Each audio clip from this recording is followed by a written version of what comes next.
Þá koma fjórða lið á dagskrá, það jafnlaunastefna Akureyrarbæjar, til máls tekur bæjarfulltrúi Hilda Jana Gísladóttir.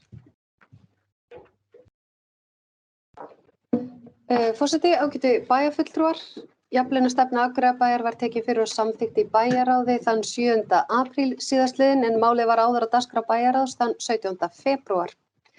Jafnlaunastefna Akureyrarbæjar í samræmi við lög jafna stöðu og jafnan rétt kynjanna númer 150 frá árinu 2020 og henni ætlað að tryggja að jafnrétti sé gætt við allar launa- og kjaraákvarðanir.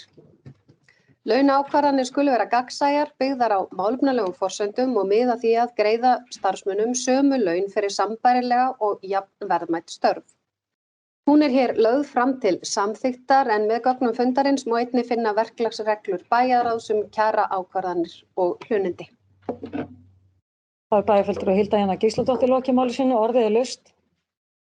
Það sem enginn hefur hvatt til hljóðs til þess að geta samþykkt hana, gefið merki.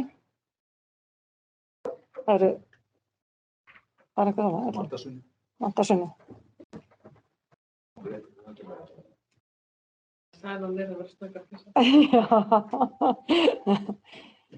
Það eru 10, við fáum kannski hennar afstöðu bara hérna eftir. Já, getum bara frestað inn til og þá ætla ég að bera upp fjórða liðinn, þar sem að jafnlaunastefnan var lögð fram til samþykktar. Þeir sem geta samþykkt hana, gefum merki, það eru 11 sömuleiðis. Takk